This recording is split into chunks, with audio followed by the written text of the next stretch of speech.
Você já se perguntou por que Deus não está usando você ainda? Por que aquela promessa que Ele colocou em seu coração parece tão distante? Por que o chamado que você recebeu ainda não se manifestou? A resposta pode estar em uma verdade que poucos querem ouvir. Antes de Deus usar você, Ele vai testar você. Não é porque Deus duvida de você, é porque Ele sabe exatamente o que está preparando para a sua vida. E o que Ele tem para você é grande demais para ser colocado nas mãos de alguém que ainda não foi provado. Deus não confia seus propósitos eternos a pessoas que não passaram pelo fogo. Ele não entrega sua glória a quem não aprendeu a morrer para si mesmo. Você precisa entender algo fundamental hoje. O teste não é punição, é preparação. O deserto não é abandono, é treinamento. A pressão que você está sentindo agora não é para destruir você, mas para revelar o que há dentro de você.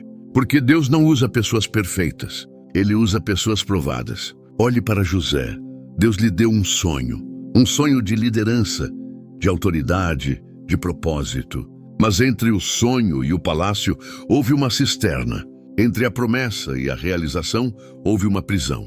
José não foi promovido porque teve um sonho. José foi promovido porque passou nos testes que vieram depois do sonho. E você também vai passar. Gênesis 39:2 diz: o Senhor estava com José e ele veio a ser homem próspero. Mas essa prosperidade não veio em um dia. Veio através de anos de fidelidade em lugares que ninguém via. Veio através de integridade quando seria mais fácil ceder. Veio através de escolher Deus, mesmo quando Deus parecia silencioso. Então hoje, eu quero falar com você sobre os 7 testes que Deus vai permitir em sua vida antes de usá-lo. Não porque Ele é cruel, mas porque Ele é sábio. Não porque Ele quer ver você sofrer, mas porque Ele quer ver você preparado. E se você está passando por algum desses testes agora, precisa saber, você não está sendo punido, você está sendo promovido. O primeiro teste é o teste da solidão.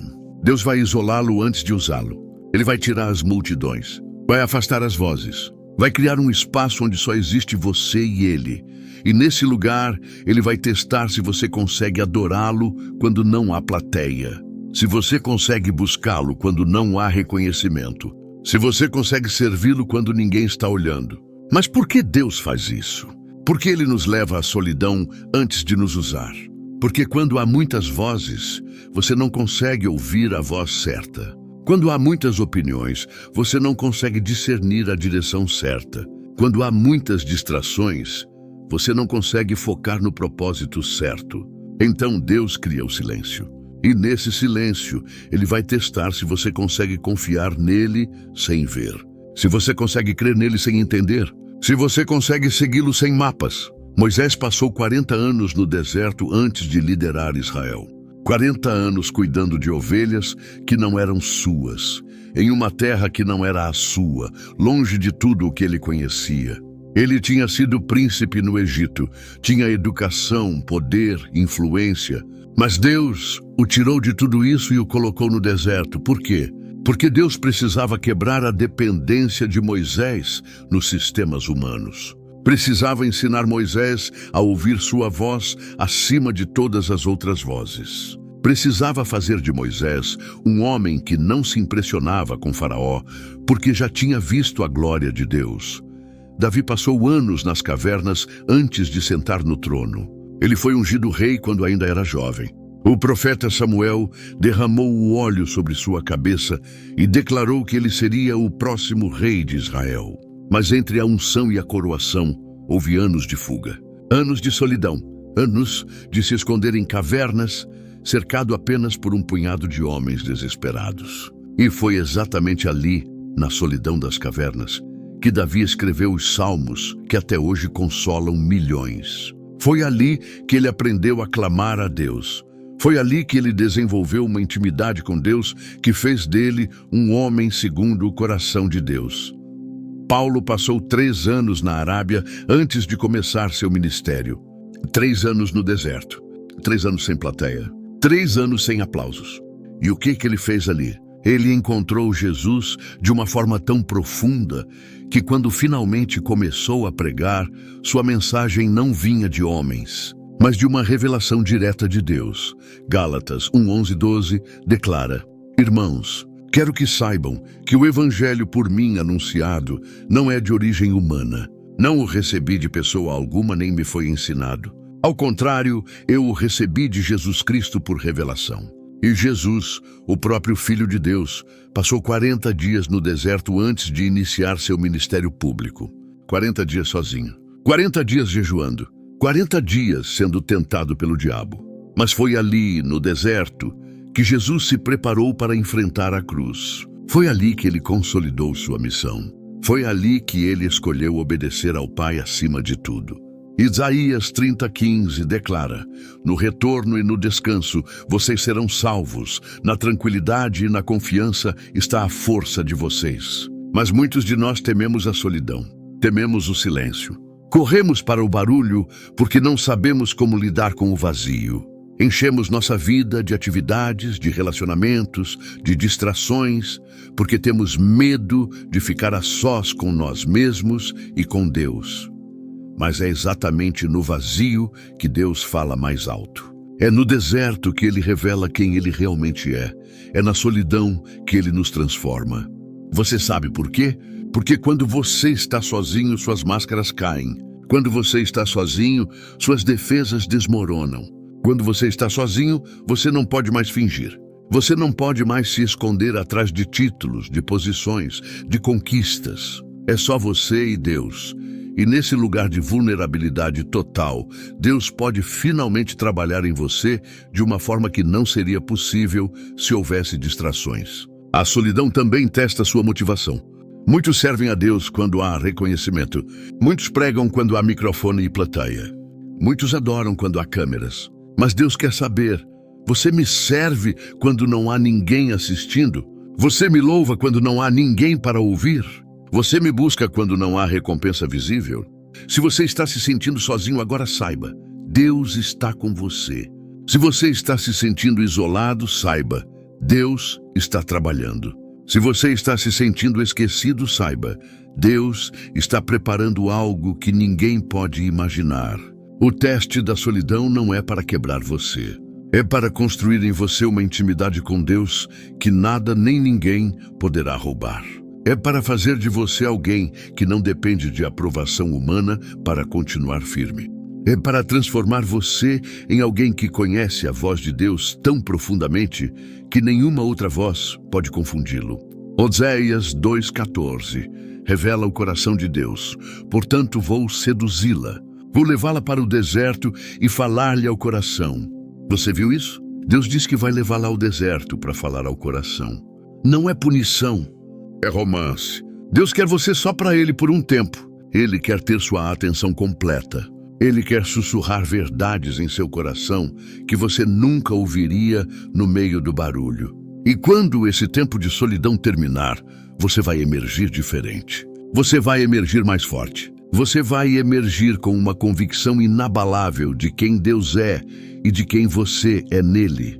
E quando Deus finalmente te colocar no palco que Ele preparou para você, as multidões não vão te distrair. Os aplausos não vão te envaidecer. As críticas não vão te abalar, porque você já passou pelo teste da solidão. E você sabe que a aprovação que importa não vem das pessoas, vem de Deus. O segundo teste é o teste da humilhação.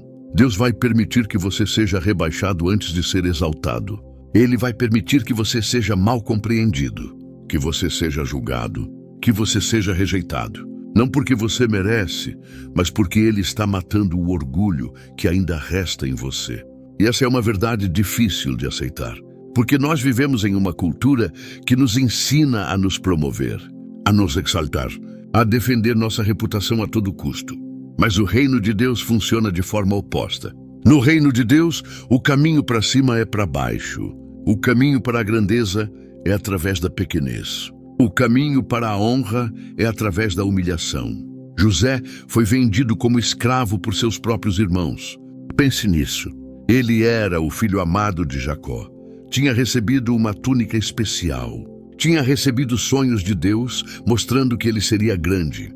Mas seus irmãos o odiavam por causa disso. E num dia, eles o jogaram em uma cisterna e depois o venderam para mercadores ismaelitas. José, que tinha sonhado com autoridade, agora estava sendo vendido como propriedade. José, que tinha visto seus irmãos se curvando diante dele em sonhos, agora estava acorrentado e sendo levado para o Egito como escravo. Você consegue imaginar a humilhação? Você consegue imaginar a dor? Você consegue imaginar as perguntas que passavam pela mente de José? Deus, onde estão os sonhos que tu me deste? Deus, onde está a promessa? Deus, como eu posso ser líder se estou acorrentado? Mas aqui está o que José não sabia naquele momento. A humilhação não era o fim da história, era o começo. Deus estava usando aquela cisterna para matar o orgulho em José. Estava usando aquelas correntes para ensinar José a depender dele. Estava usando aquele rebaixamento para preparar José para uma promoção que seria tão grande que ele precisaria de um caráter ainda maior para sustentá-la. Davi foi desprezado por seus próprios irmãos. Lembra quando Samuel foi à casa de Jessé para ungir um dos filhos como o próximo rei? Jessé chamou todos os seus filhos, menos Davi. Por quê? Porque Davi era o mais novo. Porque Davi não era considerado importante. Ele estava no campo, cuidando de ovelhas, enquanto seus irmãos estavam em casa para a visita do profeta. E quando Samuel disse que Deus não havia escolhido nenhum dos filhos presentes, Jessé teve que mandar buscar Davi, como se ele fosse uma opção secundária, como se ele nem merecesse estar ali. E a humilhação de Davi não parou ali. Quando ele foi levar comida para seus irmãos no campo de batalha e ouviu Golias desafiando Israel, Davi perguntou: quem é esse filisteu incircunciso para desafiar os exércitos do Deus vivo? Mas em vez de apoio, ele recebeu desprezo. Seu irmão mais velho, Eliabe, o repreendeu publicamente dizendo: por que você desceu até aqui? Com quem você deixou aquelas poucas ovelhas no deserto? Conheço a sua presunção e a maldade do seu coração. Você desceu apenas para ver a batalha. Imagine a dor dessas palavras. Imagine ser acusado de presunção e maldade, quando tudo o que você está fazendo é defender a honra de Deus. Imagine ser humilhado publicamente pelo seu próprio irmão. Mas Davi não reagiu. Ele não se defendeu. Ele não se vingou. Ele simplesmente se virou e continuou perguntando sobre Golias. Por quê? Porque Davi sabia quem ele era em Deus, mesmo quando sua família não sabia. E Jesus, o Filho de Deus, foi humilhado de uma forma que nenhum de nós jamais experimentará. Filipenses 2:6-8 nos mostra que, sendo em forma de Deus, não teve por usurpação ser igual a Deus, mas esvaziou-se a si mesmo, tomando a forma de servo, fazendo-se semelhante aos homens. E achado na forma de homem, humilhou-se a si mesmo, sendo obediente até a morte, e morte de cruz. Jesus tinha todo o direito de ser exaltado. Ele era Deus, mas ele escolheu a humilhação. Ele escolheu se esvaziar.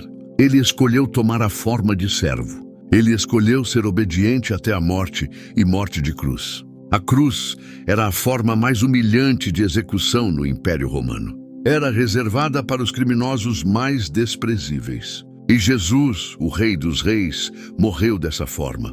Zombado, ridicularizado, despido, pregado em madeira como se fosse o pior dos criminosos. Mas a história não termina na cruz. Filipenses 2:9-11 continua: pelo que também Deus o exaltou sobremaneira e lhe deu um nome que é sobre todo o nome, para que ao nome de Jesus se dobre todo o joelho dos que estão nos céus e na terra e debaixo da terra, e toda língua confesse que Jesus Cristo é o Senhor, para a glória de Deus Pai. A humilhação veio antes da exaltação.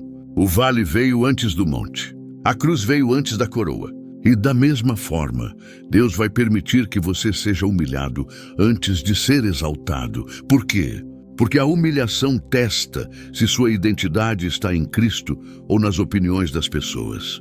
Se você precisa de aprovação humana para se sentir valioso, então você não está pronto para ser usado por Deus. Mas se você sabe quem você é em Cristo, mesmo quando o mundo diz o contrário, então você passou no teste. A humilhação também revela o que há em seu coração. Quando você é exaltado, todos são seus amigos. Quando você é reconhecido, todos te apoiam. Quando você está no topo, todos querem estar perto de você. Mas quando você é humilhado, o verdadeiro caráter é revelado. E Deus precisa saber. Quando você for humilhado, você vai amarguar ou vai amadurecer. Quando você for rejeitado, você vai se vingar ou vai perdoar. Quando você for mal compreendido, você vai se justificar desesperadamente ou vai confiar que Deus é o seu defensor. Provérbios 29:23 declara: o orgulho do homem o abaterá, mas o humilde de espírito obterá honra. O orgulho leva à queda, mas a humildade leva à honra. E a humilhação é o instrumento que Deus usa para produzir humildade em nós. Porque quando somos humilhados, somos forçados a encarar nossa fraqueza. Somos forçados a admitir que não somos tão grandes quanto pensávamos. Somos forçados a depender de Deus em vez de depender de nós mesmos. Então, quando você for humilhado, não reaja. Quando você for rebaixado, não se vingue. Quando você for mal interpretado, não gaste todas as suas energias se justificando. Deixe Deus ser o seu defensor. Deixe Deus ser o seu advogado. Deixe Deus ser o seu juiz, porque Ele está vendo tudo. Ele está anotando tudo. E no tempo certo, Ele vai exaltar você de uma forma que ninguém poderá contestar. Salmos 75, 6, 7 promete: pois não é do Oriente, nem do Ocidente, nem do deserto que vem a exaltação. Mas é Deus quem julga. A um abate e a outro exalta. A sua promoção não vem das pessoas. Vem de Deus. E quando Deus te exaltar, ninguém poderá te rebaixar. Quando Deus te promover, ninguém poderá te demitir. Quando Deus te estabelecer, ninguém poderá te derrubar. Mas antes da exaltação vem a humilhação. E se você está sendo humilhado agora, não desista. Não se desespere. Não perca a fé, porque Deus está trabalhando. Ele está matando o orgulho. Ele está produzindo humildade. Ele está te preparando para uma promoção tão grande que você precisará de um caráter ainda maior para sustentá-la. O teste da humilhação não é para destruir você, é para reconstruir você. É para fazer de você alguém que glorifica a Deus e não a si mesmo. É para transformar você em um vaso que Deus pode usar sem medo de que a glória suba à sua cabeça. O terceiro teste é o teste da injustiça. Deus vai permitir que coisas injustas aconteçam com você. Você vai ser acusado de algo que não fez. Você vai ser punido por algo que não causou.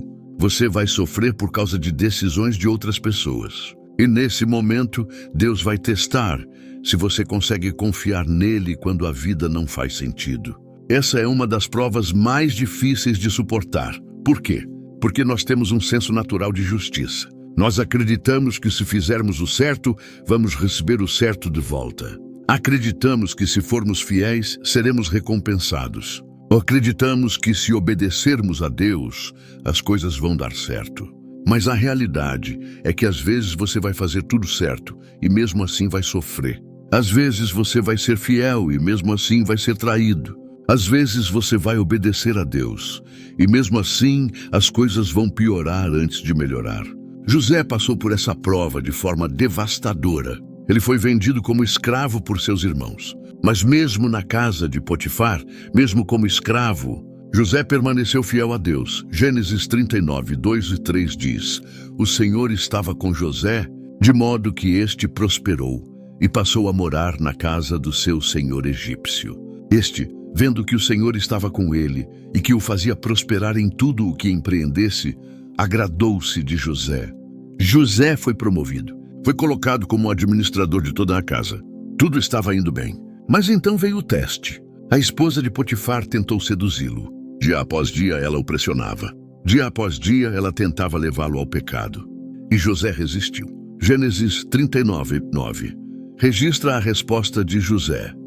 Como poderia eu, pois, cometer tamanha maldade e pecar contra Deus? José escolheu a integridade. Escolheu obedecer a Deus. Escolheu fazer o certo.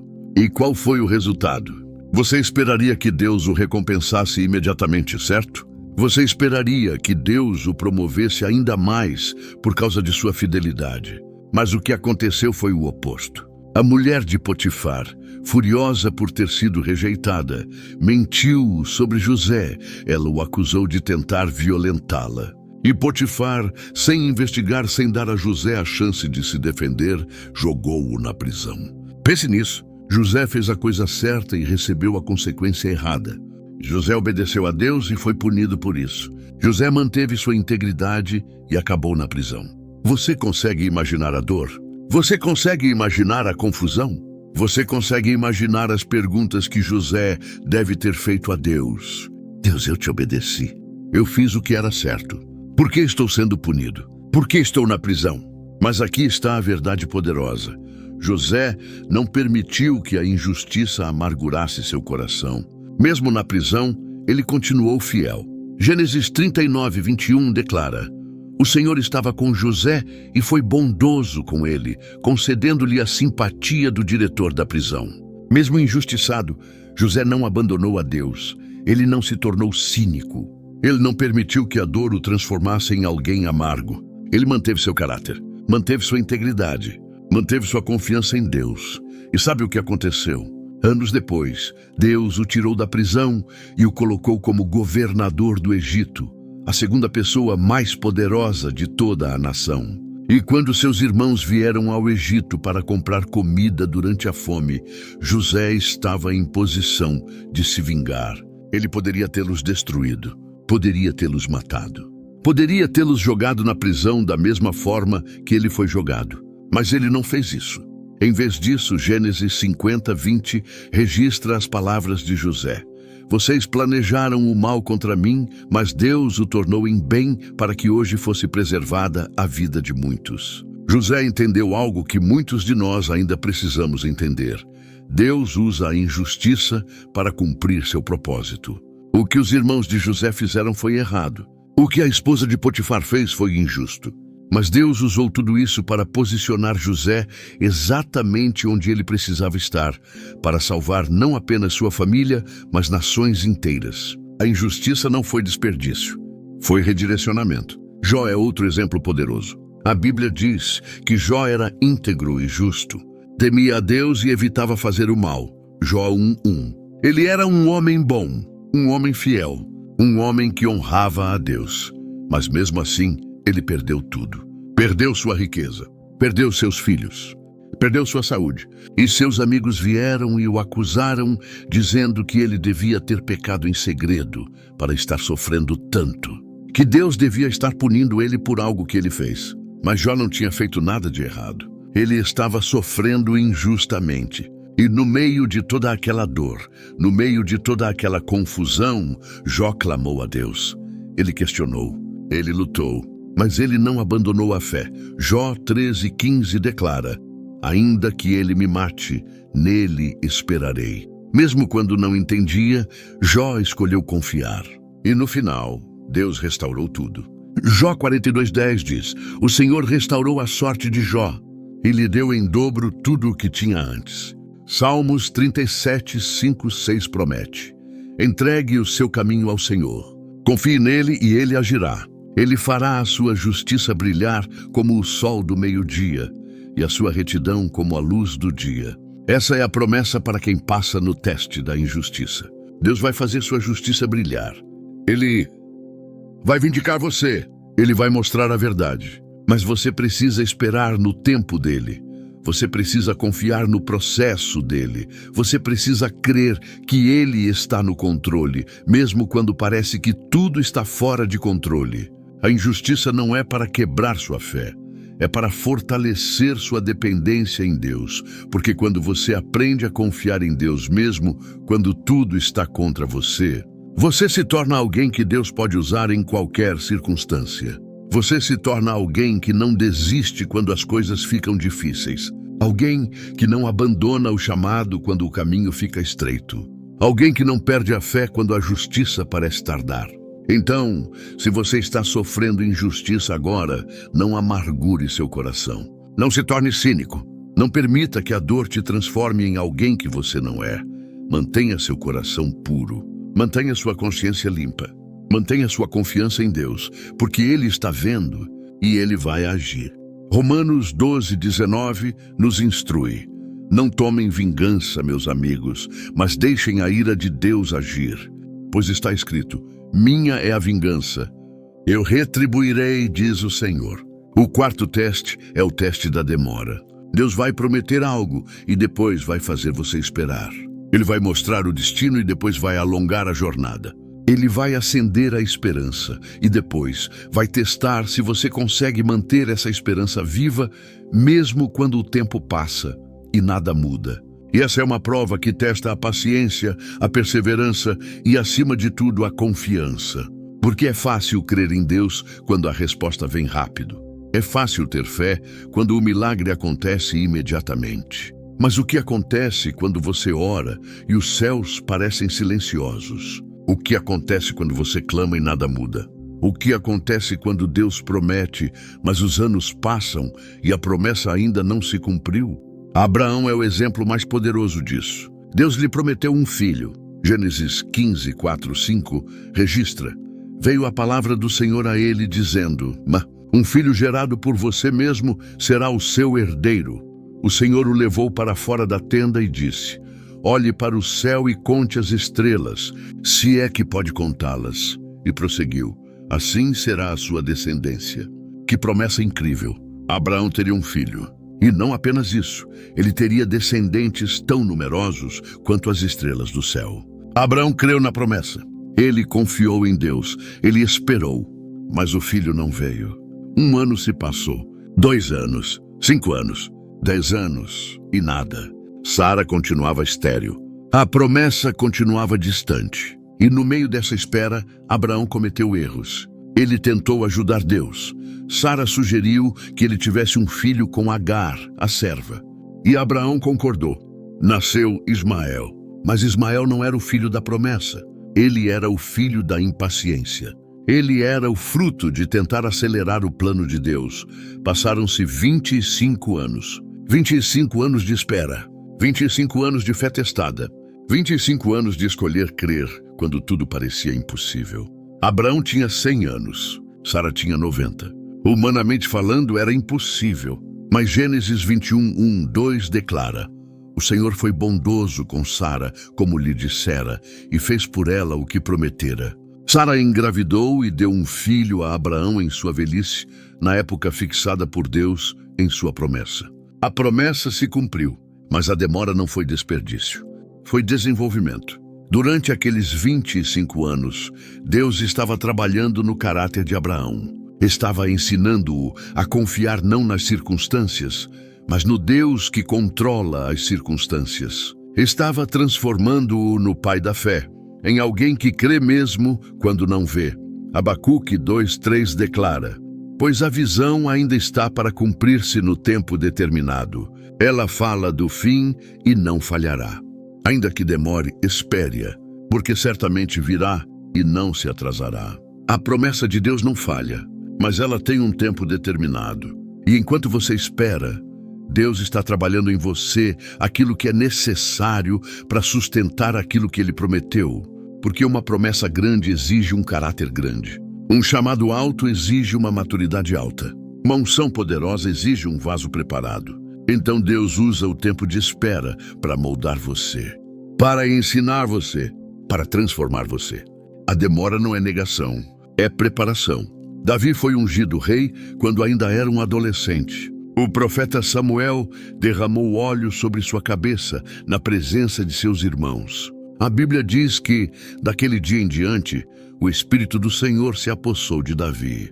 1 Samuel 16:13. Davi tinha a unção, tinha a promessa, tinha a confirmação profética. Ele seria rei.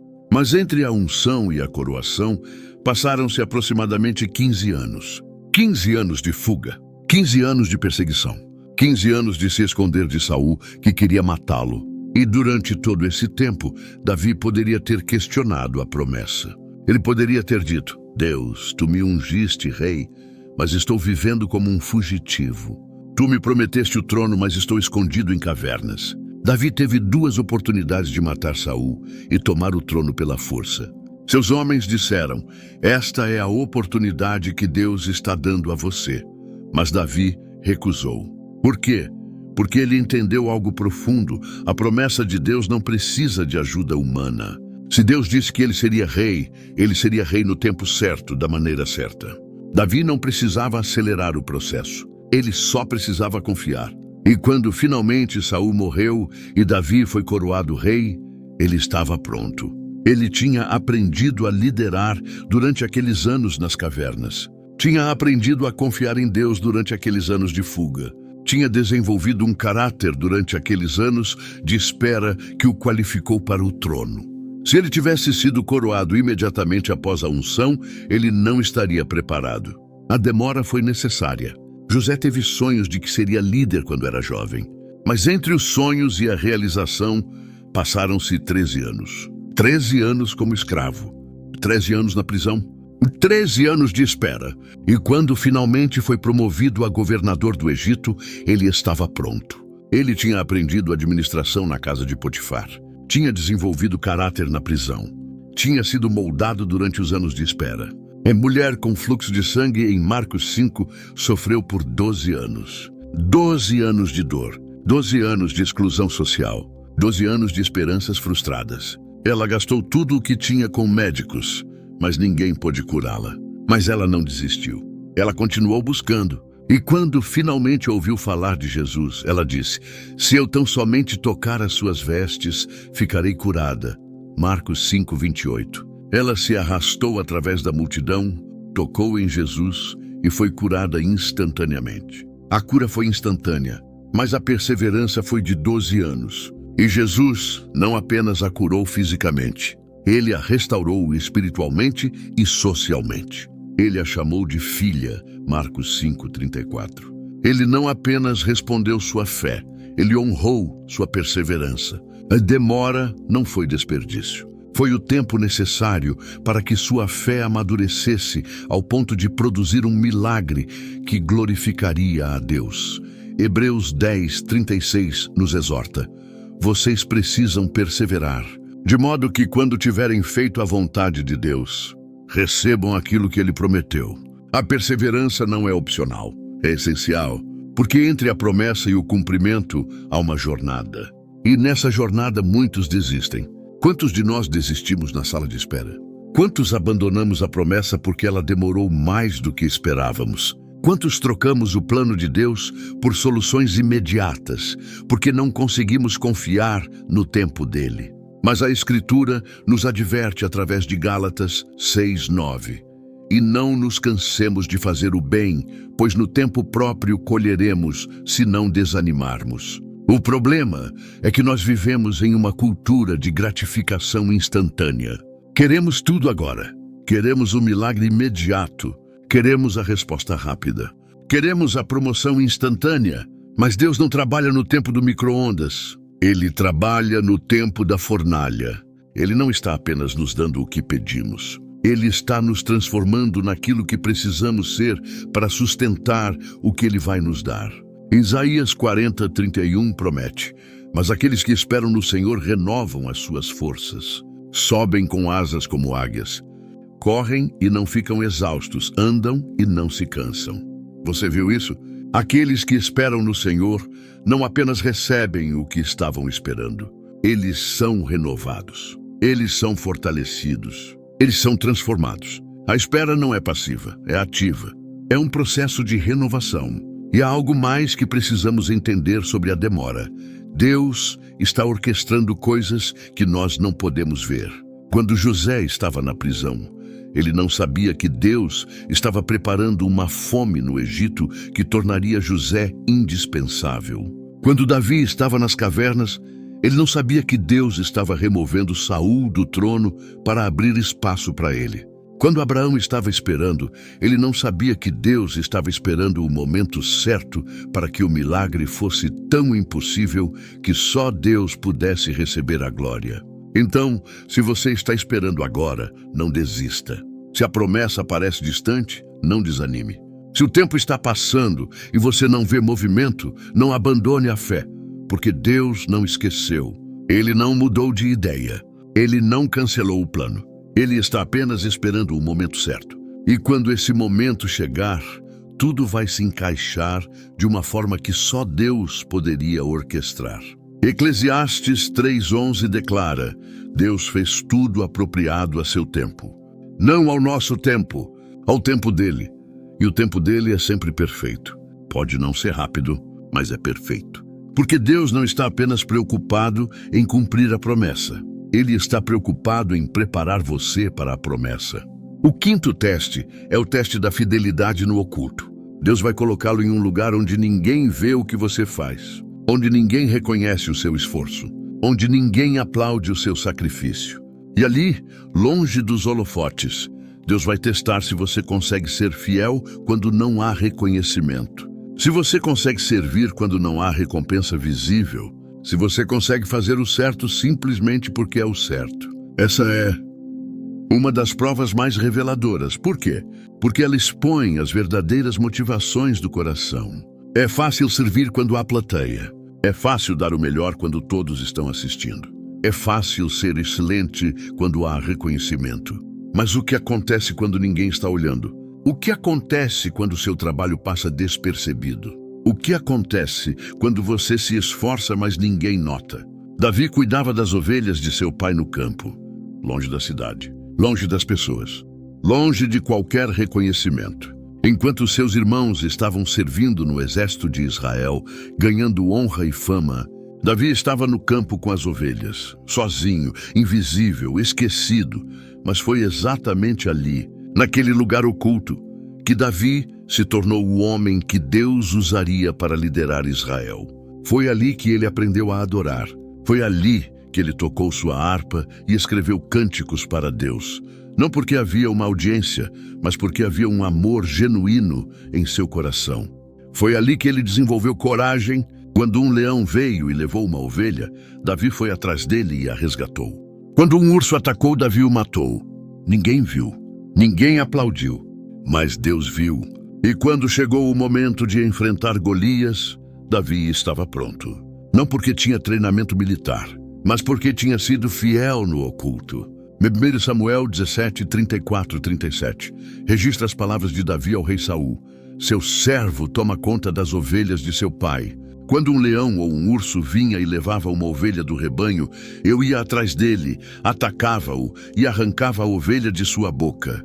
O Senhor que me livrou das garras do leão e do urso, me livrará das mãos desse filisteu. A fidelidade de Davi no campo, onde ninguém via, preparou-o para a batalha no vale, onde todos estavam assistindo.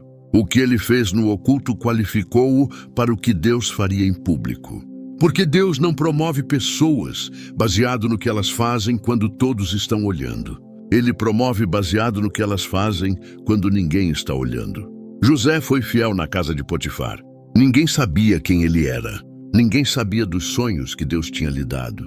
Ninguém sabia que ele seria governador do Egito. Ele era apenas um escravo. Mas Gênesis 39, 22, 23 declara: por isso, o diretor da prisão encarregou José de todos os que estavam na prisão, e ele se tornou responsável por tudo o que lá se fazia. O diretor não se preocupava com nada do que estava aos cuidados de José, porque o Senhor estava com José e lhe dava bom êxito em tudo o que fazia. José era excelente mesmo quando ninguém estava prestando atenção. Ele era fiel mesmo quando não havia reconhecimento. Ele trabalhava com integridade mesmo quando não havia recompensa. Por quê? Porque José não estava trabalhando para impressionar pessoas. Ele estava trabalhando para honrar a Deus. E Deus viu, e Deus anotou. E quando chegou o tempo certo, Deus o promoveu. Mateus 6,6 ensina: mas quando você orar, vá para seu quarto, feche a porta e ore a seu pai que está em secreto. Então seu pai, que vê em secreto, o recompensará. Deus vê o que ninguém vê. Ele conhece o que ninguém conhece. Ele recompensa o que ninguém reconhece. Mas você precisa ser fiel no oculto, porque a fidelidade no oculto é a prova de que você não está servindo a Deus por causa das pessoas. É a prova de que você não está buscando reconhecimento humano. É a prova de que sua motivação é pura e seu coração é sincero. E quando Deus encontra alguém assim, Ele sabe que pode confiar a essa pessoa algo muito maior. Colossenses 3, 23, 24 exorta: tudo o que fizerem, façam de todo o coração, como para o Senhor, e não para os homens, sabendo que receberão do Senhor a recompensa da herança. É a Cristo, o Senhor, que vocês estão servindo. Você está servindo a Cristo, não ao seu chefe, não à sua igreja, não às pessoas que podem promovê-lo. Você está servindo a Cristo e Ele vê tudo. Então não despreze o lugar oculto. Não deseje os holofotes antes do tempo. Não busque reconhecimento antes da aprovação de Deus. Seja fiel onde você está. Faça o melhor que você pode, mesmo que ninguém esteja olhando. Sirva com excelência, mesmo que ninguém agradeça. Trabalhe com integridade, mesmo que ninguém note. Adore com paixão, mesmo que não haja plateia. O sexto teste é o teste da integridade sob pressão. Deus vai colocá-lo em situações onde seria mais fácil ceder do que resistir. Onde seria mais conveniente mentir do que dizer a verdade. Onde seria mais vantajoso comprometer seus valores do que mantê-los. E ali, sob pressão, Deus vai testar se você realmente é quem você diz que é. A integridade é o que você é quando ninguém está olhando e quando todo mundo está pressionando. É manter seus valores mesmo quando custa caro. É fazer o certo mesmo quando é mais difícil do que fazer o errado. É escolher a obediência a Deus acima de qualquer conveniência pessoal. José enfrentou essa prova de forma intensa. Ele era jovem, estava longe de casa, longe de sua família, longe de qualquer accountability. E a esposa de Potifar, uma mulher poderosa e influente, tentou seduzi-lo dia após dia. Gênesis 39:10 diz: E ela insistia com José dia após dia, mas ele se recusava a deitar-se com ela ou a ficar perto dela. Pense na pressão que José estava enfrentando. Ele era escravo. Ela era a dona da casa. Se ele a agradasse, ele poderia ganhar ainda mais favores. Ninguém saberia, ninguém veria. Seria fácil ceder, mas José tinha algo que muitos não têm: integridade. Ele não estava preocupado se alguém veria. Ele estava preocupado que Deus veria. Gênesis 39:9 registra suas palavras. Como poderia eu, pois, cometer tamanha maldade e pecar contra Deus? José não disse: como eu poderia fazer isso e decepcionar meu pai? Ele não disse: como eu poderia fazer isso e manchar minha reputação? Ele disse: como eu poderia fazer isso e pecar contra Deus? A integridade de José não era baseada em consequências humanas. Era baseada em reverência a Deus. E essa é a integridade que Deus procura.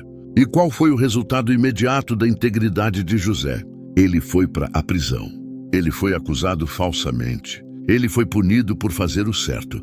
Mas aqui está a verdade poderosa. Melhor estar na prisão com integridade do que estar no palácio com culpa. Melhor sofrer por fazer o certo do que prosperar fazendo o errado. Porque no final Deus honra a integridade. Anos depois, quando José foi promovido a governador do Egito, ninguém podia questionar seu caráter. Ninguém podia acusá-lo de nada. Ele tinha um histórico comprovado de integridade. E foi essa integridade que fez dele alguém em quem Faraó podia confiar com poder absoluto sobre toda a nação. Daniel enfrentou pressão similar. Ele foi levado cativo para a Babilônia quando ainda era jovem. Foi colocado no palácio do rei. Foi educado nos melhores sistemas do mundo. Mas Daniel 1:8 declara: Daniel, contudo, decidiu não se tornar impuro com a comida e com o vinho do rei, e pediu ao chefe dos oficiais permissão para se abster deles. A comida do rei provavelmente tinha sido oferecida a ídolos. Daniel sabia disso, e ele tomou uma decisão. Ele não ia comprometer sua fé, mesmo que isso custasse caro. Ele não ia ceder à pressão, mesmo que fosse mais fácil. Ele ia manter sua integridade, mesmo que fosse inconveniente. E essa integridade não foi testada apenas uma vez. Mais tarde, quando Daniel era um dos oficiais mais altos do reino, seus inimigos conspiraram contra ele.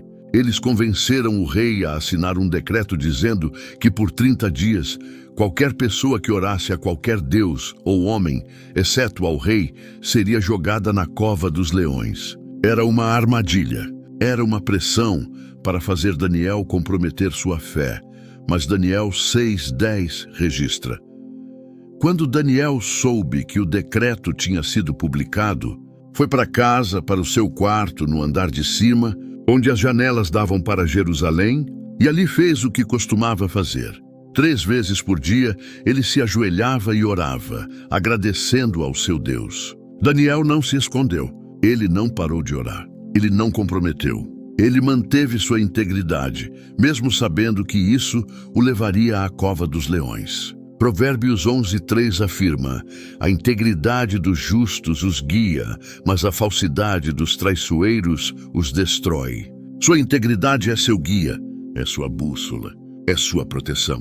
E quando você mantém sua integridade sob pressão, você está dizendo a Deus: eu escolho te obedecer, mesmo quando é difícil. Eu escolho te honrar mesmo quando é custoso. Eu escolho te seguir, mesmo quando parece que vou perder. E Deus honra isso. Ele honra a integridade. Ele honra a obediência. Ele honra a fidelidade. Pode não ser imediato. José foi para a prisão. Daniel foi para a cova dos leões. Mas Deus os livrou. E não apenas os livrou, ele os promoveu de uma forma que glorificou somente a ele. Provérbios 10:9 declara: quem anda em integridade anda seguro, mas quem perverte os seus caminhos será descoberto. A integridade traz segurança, traz paz, traz a proteção de Deus. Mas quando você compromete, quando você cede, quando você mente, você pode ganhar temporariamente, mas no final será descoberto. E a queda será dolorosa. Quantos líderes caíram porque comprometeram sua integridade? Quantos ministérios foram destruídos porque alguém cedeu à pressão? Quantas pessoas perderam tudo porque escolheram o caminho fácil em vez do caminho certo? A integridade é custosa no momento, mas é lucrativa no final. O compromisso é fácil no momento, mas é destrutivo no final. Então não comprometa seus valores por causa de pressão. Não minta por causa de conveniência. Não trapaceie por causa de vantagem. Mantenha sua integridade. Mantenha sua honra. Mantenha sua consciência limpa diante de Deus, porque um dia Deus vai usá-lo de uma forma que exige que você seja confiável. E Ele só confia em quem foi testado e aprovado. Salmos 15:1-2 pergunta: Senhor, quem habitará no teu santuário? Quem poderá morar no teu santo monte? Aquele que é íntegro em sua conduta e pratica o que é justo, que de coração fala a verdade. A integridade dá acesso à presença de Deus. A integridade abre portas que o compromisso fecha. A integridade constrói uma reputação que nenhuma quantidade de marketing pode comprar. O sétimo teste é o teste da perseverança na luta. Deus vai permitir que você enfrente batalhas longas, lutas que não terminam rapidamente, problemas que não se resolvem facilmente. E nessas batalhas prolongadas, Deus vai testar se você consegue continuar lutando mesmo quando está cansado. Se você consegue continuar crendo mesmo quando parece que nada está mudando.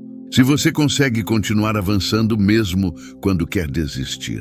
A perseverança é diferente de resistência. Resistência é aguentar. Perseverança é continuar avançando. Resistência é sobreviver. Perseverança é conquistar. Resistência é defensiva. Perseverança é ofensiva. E Deus está procurando pessoas que não apenas aguentam as tempestades, mas que continuam avançando através delas. A mulher com fluxo de sangue em Marcos 5 é um exemplo poderoso de perseverança. Ela sofreu por 12 anos. 12 anos de dor física. 12 anos de exclusão social. 12 anos de vergonha. Por causa de sua condição, ela era considerada impura. Não podia tocar em ninguém. Não podia ir ao templo. Não podia participar da vida comunitária. Ela estava isolada, sofrendo, desesperada. Marcos 5:26 diz que ela sofrera muito sob o cuidado de vários médicos e gastara tudo o que tinha, mas em vez de melhorar, piorava. Ela tentou de tudo. Gastou tudo o que tinha. Consultou todos os médicos que pôde encontrar. Mas nada funcionou. 12 anos de esperanças frustradas. 12 anos de tentativas falhadas.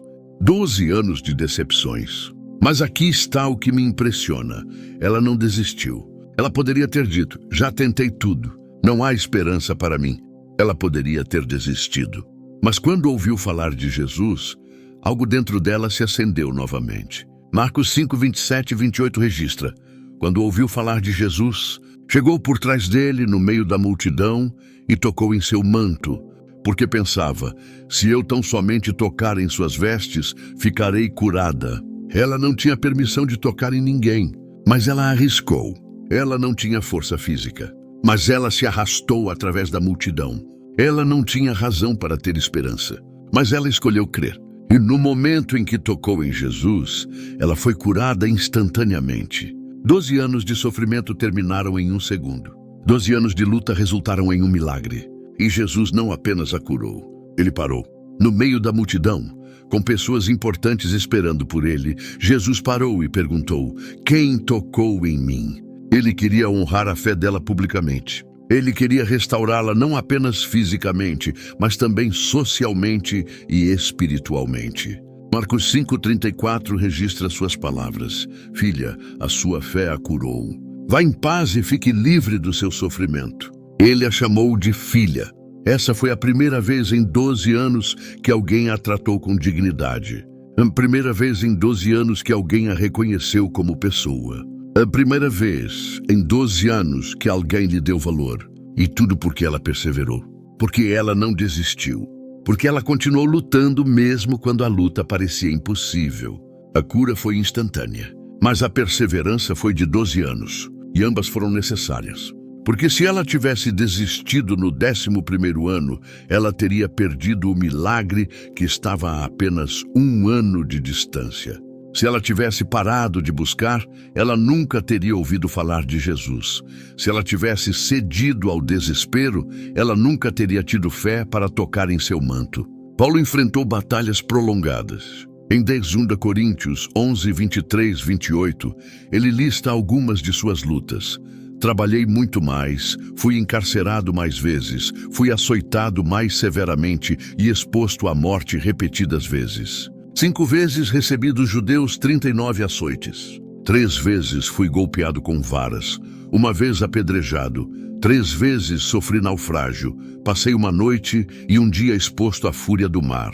Estive continuamente viajando de uma parte a outra. Enfrentei perigos nos rios, perigos de assaltantes, perigos dos meus compatriotas, perigos dos gentios, perigos na cidade, perigos no deserto, perigos no mar e perigos dos falsos irmãos. Trabalhei arduamente. Muitas vezes fiquei sem dormir, passei fome e sede, e muitas vezes fiquei em jejum. Suportei frio e nudez. Que lista devastadora! Paulo poderia ter desistido 1000 vezes. Ele poderia ter dito: Deus, isso é demais, eu não aguento mais. Mas ele não desistiu. Por quê? Porque ele tinha algo que o sustentava. Ele tinha um propósito que era maior do que seu sofrimento. Ele tinha uma visão que era mais forte do que suas circunstâncias. Em 2 Coríntios 4, 8, 9, Paulo declara: de todos os lados somos pressionados, mas não desanimados. Ficamos perplexos, mas não desesperados. Somos perseguidos, mas não abandonados. Abatidos, mas não destruídos. Paulo estava sob pressão, mas não quebrou.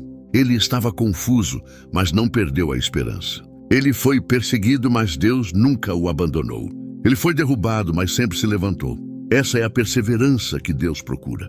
Não há ausência de luta, mas a capacidade de continuar lutando. Não há ausência de dor, mas a determinação de continuar mesmo com dor. Não há ausência de dúvidas, mas a escolha de crer apesar das dúvidas. Hebreus 10, 36 nos exorta: vocês precisam perseverar, de modo que quando tiverem feito a vontade de Deus, recebam aquilo que Ele prometeu. A perseverança não é opcional, é essencial. Porque entre a promessa e o cumprimento há uma jornada, e nessa jornada muitos desistem. Muitos param no meio do caminho, muitos abandonam a corrida antes de cruzar a linha de chegada. Mas os que perseveram são os que recebem. Os que continuam são os que conquistam. Os que resistem são os que vencem. Tiago 1,12 promete: feliz é o homem que persevera na provação, porque depois de aprovado, receberá a coroa da vida que Deus prometeu aos que o amam. A coroa vem depois da provação. A vitória vem depois da batalha. A promoção vem depois do teste. Jeremias enfrentou uma batalha longa e difícil. Deus o chamou para ser profeta para as nações quando ele ainda era jovem. Mas sua mensagem não foi popular. Jeremias profetizou durante mais de 40 anos, e durante todo esse tempo ele foi rejeitado, perseguido, preso, jogado em uma cisterna, ameaçado de morte. Ele até chegou ao ponto de amaldiçoar o dia em que nasceu, Jeremias 20:14. Mas ele não desistiu. Ele continuou profetizando, continuou obedecendo a Deus, Continuou falando a verdade, mesmo quando ninguém queria ouvir. Por quê?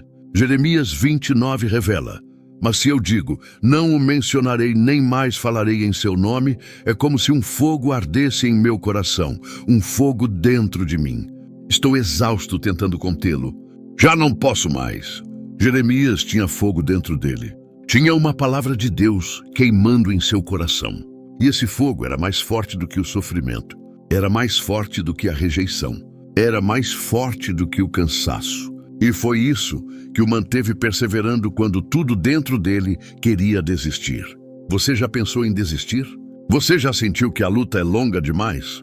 Que o peso é pesado demais? Que o caminho é difícil demais? Eu quero que você saiba hoje: não desista.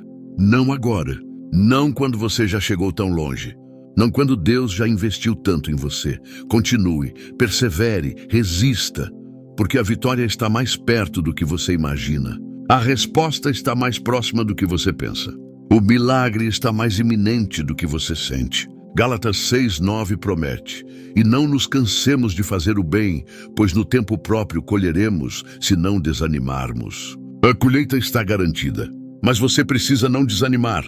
Você precisa perseverar até o fim. E aqui está algo crucial que você precisa entender. Deus não está procurando pessoas que nunca caem. Ele está procurando pessoas que sempre se levantam.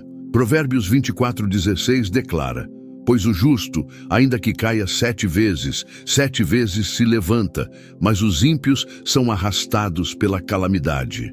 A diferença entre o justo e o ímpio não é que o justo nunca cai, é que o justo sempre se levanta. Você vai cair, você vai falhar, você vai ter momentos de fraqueza, mas não fique no chão. Levante-se, sacuda a poeira, recomece, porque a jornada não é sobre perfeição, é sobre perseverança. Não é sobre nunca errar, é sobre sempre voltar.